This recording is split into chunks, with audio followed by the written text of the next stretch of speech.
Under the pretext of universal medical isolation, at least mildly shrouded in controversy, 10 million youngsters used a decentralized platform to engage in a form of coalition activist investing, in protest of the growing inequality of means relative to the corporatocracy.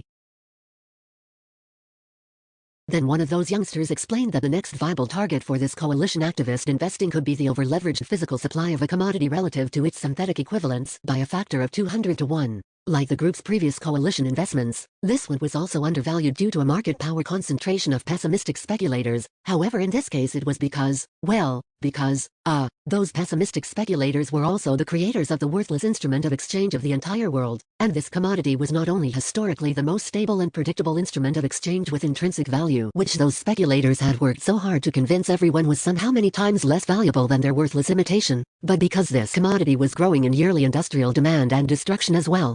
Within the context of the aforementioned universal medical isolation, those same pessimistic speculators had further abused their privilege of synthetic instrument creation, as this disregard for your purchasing power is only made more insulting by their efforts to mask those efforts as manifesting in this commodity, while of course manifesting in nearly every other commodity.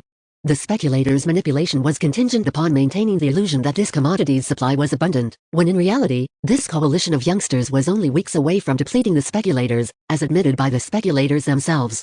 Luckily for them, 99% of the coalition lost interest. The remaining 1% represents the fittest, strongest strain of the original virus. But we were determined. The bankers and their parasites had us vastly outnumbered. But their hubris made them weak, not like us.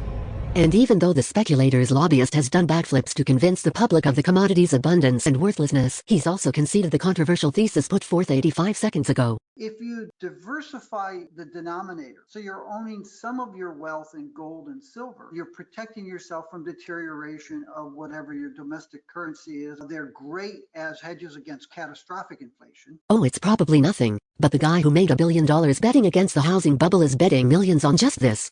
How funny is that? It's a feel-good movement. This is the way.